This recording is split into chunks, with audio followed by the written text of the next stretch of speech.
Let's start off with this one. The National Democratic Party presidential candidate Nana Konadu suit challenging her disqualification by the Electoral Commission has been striked out.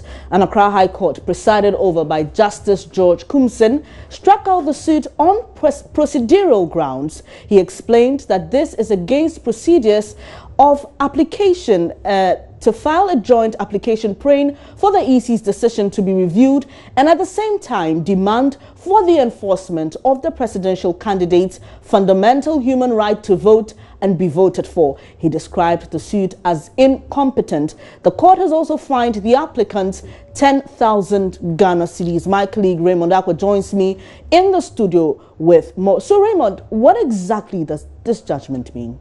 That the case is prematurely dealt with. They have to go back, make the amendments to the suit, file a fresh one, as and when they're able to do so, then the case starts all over again. They have to set a fresh court date, then at most they have to travel the 2 weeks that the Chief Justice wants done, and that's what's going to happen from there. So does the NDP have any options now? What can they do? Their main option is to go back and either write a new writ or actually amend the current one and file it at the registry. A court will be appointed to actually look into their case, then they'll have a new date for the hearing. All right, now help us understand this judgment. I mean, he says they shouldn't have filed for what they did on 2 different occasions. Can you just give us some explanation into his reasons for throwing this case out of court? First, the judges of the opinion, and the background to this is that the EC's lawyers, the last court sitting, indicated that there's a problem. The procedure they are using is strange to him, and that the court should reject it because the procedure they are using is not the best way to go about a case of this sort. What they did is to file for a judicial review. That there's been a decision by the Electoral Commission that ought to be reviewed by a court or a higher body. So the High Court is supposed to do that.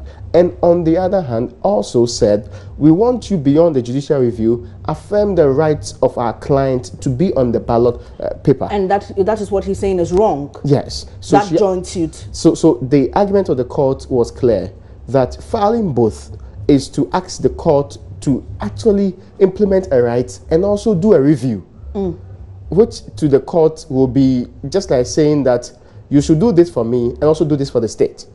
And it will not be in the right frame of mind for him to do so. So that was the understanding that the court put to this particular issue. All right, thank you very much, Raymond. But let's still stay in the court. Now, to avoid another election petition, the Supreme Court in Accra Wednesday has asked the Electoral Commission to make collation forms for the presidential election available to parties and their agents on voting day. This will be the first time the EC will be doing so. Now, the directive also asked the EC to make space for agents of political parties to also sign after voting. Now, Raymond is still in the studio with me. We'll get more updates from him on this particular one. So what exactly is the reason for this new directive from the Supreme Court? So the lawyer, Eshen and Co., went to court for a simple reason. They were saying that what happened during the 2012 election petition was that the NPP could not present the collation sheets that happens at the collation center, and that to allow that happen, political parties who are part of the election, who sometimes even sign the collation sheet, can be given copies of the sheet.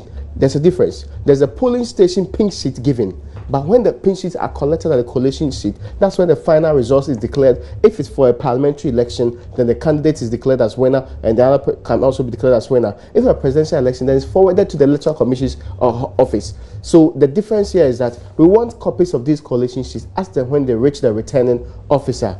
The court says it's not in the wrong direction to do so. Indeed, it is actually with the right law for you to do so. The other issue they also pursued was that the collation form should have the representatives of the political parties, that's agents, going ahead and making sure that they sign. If you do remember, the court ruled in the 2012 election petition that the mere absence of the signature of the returning officer or the presiding officer does not invalidate the collation sheet. That is what they are seeking to rectify now. So now, if a returning officer fails to sign, it invalidates the collation sheet. Therefore, they can strike out the results from that particular area. Was the EC given any timelines? The EC was not specifically given timelines because they have to go through the CI, make amendments, send it to the processes that we went through, and someone also saying that they can use an alternative means of correction. and do so with the amendment, since Parliament is still sitting. Right. Thank you very much, Raymond, for those updates. Let's still stay on election-related news. Now, Asante Hene Otumfuo Osei Tutu II says the Electoral Commission should blame itself partly for the proliferation of political parties in the country. He says failure of the Commission to fully enforce the Political Parties Law Act 574 has led to the springing up of groups in the name of politics.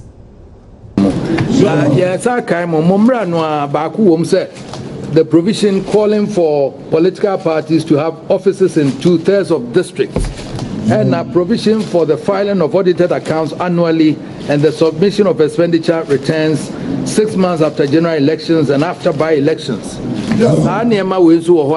Modi mrazo na mohwe mra na mohwe no so aka ho intimidisi eto abawie no so mbehwe na wo mu nkontabuo ni account ni ye mfamra mu ni ehwe baabia sika no yenya no free na base wo mu so ayenni 2/3 of the district Ghana mamu no so no maka chon se emra no se wo anya de a entimi ma ye party sa na ema ni nyina wo se mu hihye masumdwe ba na ye be this are we free have we free acho ye ntia se na mo aso mo ka ho party obi aba no register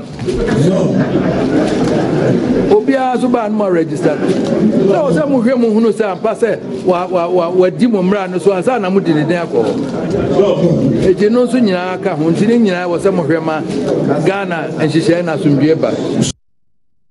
Otumfuo Osei Tutu was actually speaking to the EC and some representatives from the EC, that's the EC chairperson and some representatives from the EC, about what he believes is the reason for the springing up of many political parties in the country. And he was admonishing them to stick to the act that regulates how political parties are formed. Meanwhile, Paramount Chief of Kokofu in the Ashanti region says fear of political tagging is creating a culture of silence among some Ghanaians, including chiefs.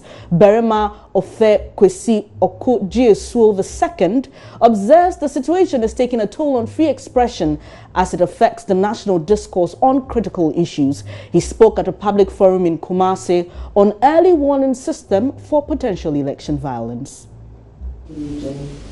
Representatives of media and civil society organizations are other groups to partner at the Regional Security Council to ensure regional peace. Reverend Professor Asante discounted the widely held assertion justice is a condition for peace. He points out it is rather a peaceful environment that people can seek justice using democratic structures. According to Reverend Professor Asante, in Ghana's quest to maintain peace, it's important conflicts are well managed to prevent escalation. The bigger institutions, when they attend international conferences, they are talking about Ghana as a showcase. And a lot of them are saying it's not a showcase. So they are waiting for us to be in the same soup as all the others. And we should resist it. We should maintain our reputation as peaceful people. In saying this, I do not believe that we have to overlook the issue of justice. What is justice? What is justice? When people talk about justice, and I have had the audacity to ask people who keep on talking about justice, what is it? Is justice chopping people's hands? What is justice? It is the condition for the possibility of harmonious living. That is what you call justice. And I keep on saying that you can only talk about justice in the context of peace. Without peace, no justice. I don't think that when bullets are flying, people have gone crazy, houses are being burnt, you can stand there and shout justice. It is only in times of peace that people are able to sit and then talk about things that we need to do justice. And to prevent people from doing unlawful business. Regional Director of the Electoral Commission, Srebo Kweku, reaffirmed the Commission's commitment to conducting free, fair and transparent polls. The election was free. Fairness, fair election.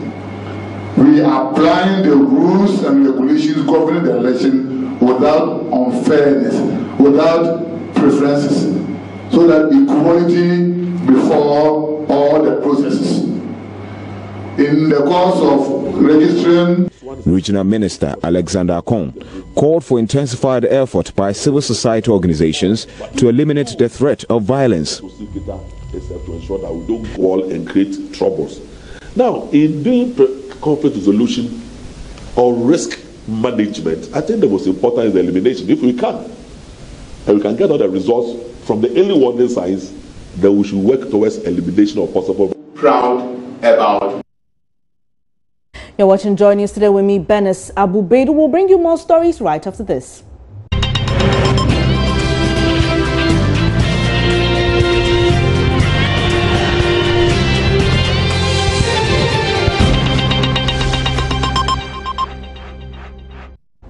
You're watching Joy News today. Now, the Ministry of Fisheries and Aquaculture has justified the distribution of tricycles, wire mesh headpans, outboard motors and other fishing implements to coastal communities, claiming the move is just part of the government's efforts to demonstrate its commitment towards the fisheries sector. Sherry Ayete, in an exclusive interview with Joy News, explained that the government's vision is to ensure that the fishing industry grows to a point where the huge fish imports into the country will stop. Now, she rejects claims that the move is aimed at buying the votes of the residents in the fishing communities. The NDC administration, under the leadership of President Mahama, realized that no, we cannot allow the fishermen to do these things on their own.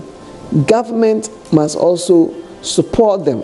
As we are supporting cocoa farmers, we are supporting farmers, and we are supporting other sectors of the, food chain development for food security. Okay, so this is just support, but the coincidence of time makes people assume that it would give the electorate some bit more of an appetite and a lot more reason to say, okay, now I have a tricycle.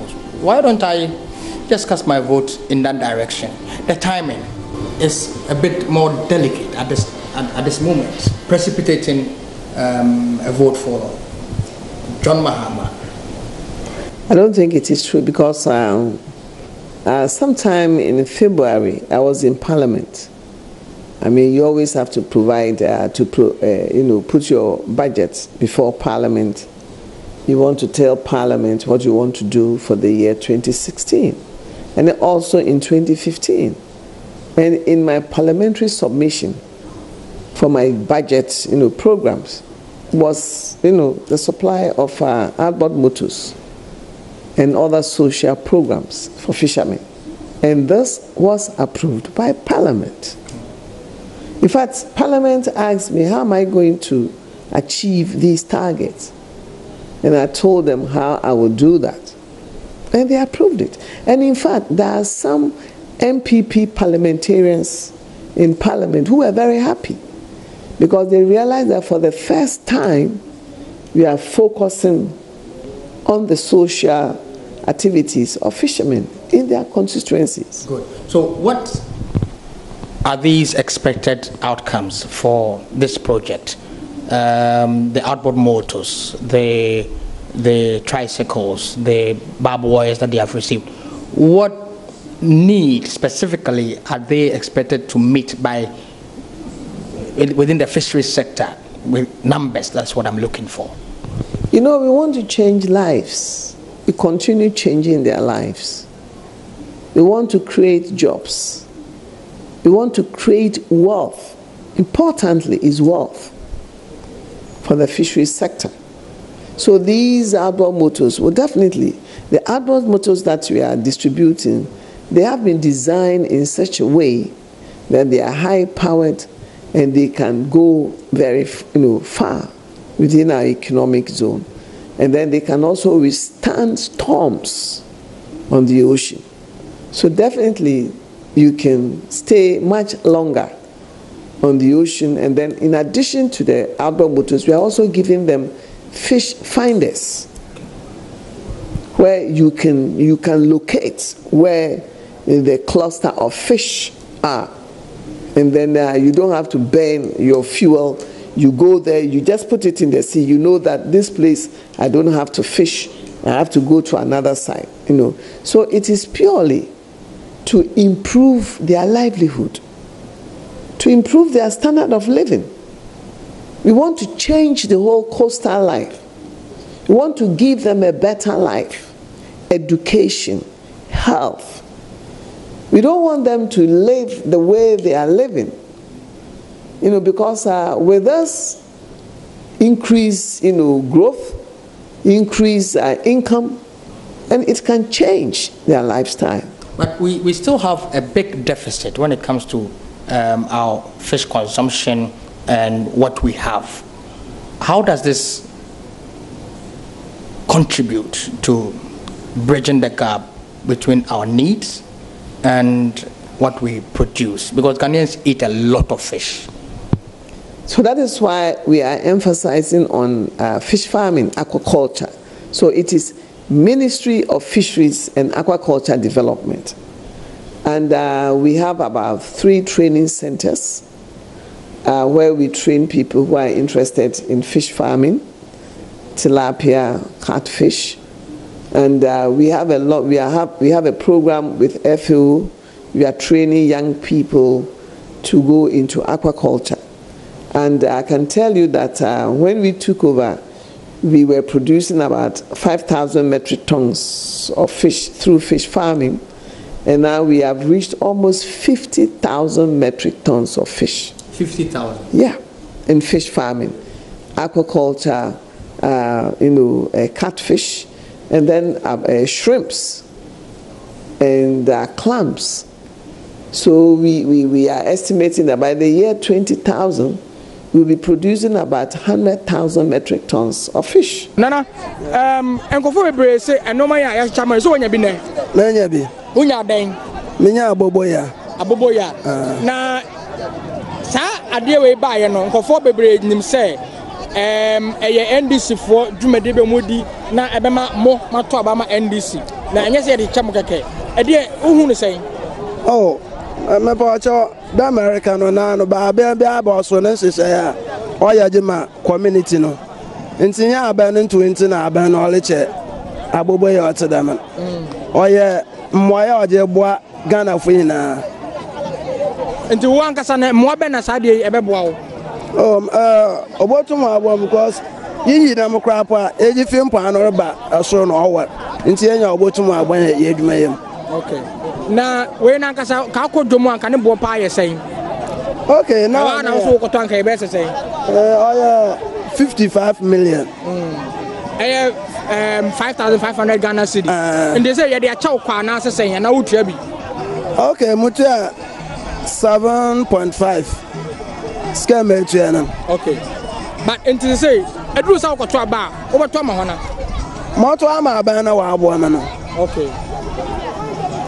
We no idea ma on ka hu binti anase nka hu ke no kramba ma nka abeto. Anka moto ama. Adentia. Why mponti odwuma bebre wo hia no krom. Okay. Okay, good. So Nana Seidu is essentially saying that he's a fisherman. It always takes too long and it's difficult to move the fish that he has caught from offshore to the market center. So these tricycles that he has gotten from the Ministry of Fisheries and Aquaculture will aid that. And he says that every government has its own programs and schemes. So this project actually will influence his vote, of course, but he would have voted for the NDC anyway, anyhow, even if these things didn't come at all. For Joy News, my name is Kweku Owusu-Pepra.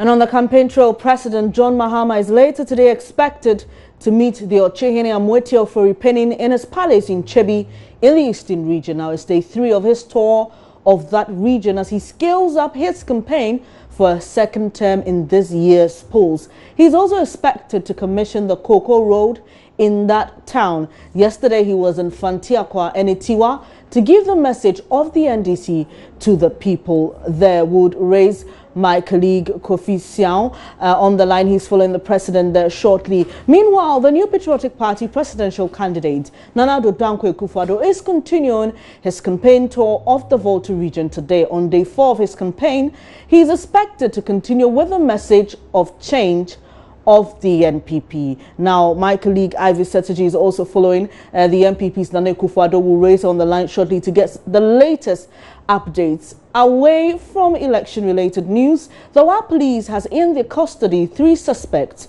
accused of breaking into Bayport Financial Services and making away with an amount of 28,000 Ghana cedis and a laptop. The suspects, identified as Abdullahi Mumuni, 24, Saeed Haruna and Isaku Nasiru, 23, were arrested at their hideout around Wadia Dam after the police watched footage of them on CCTV breaking into the office of the financial institution.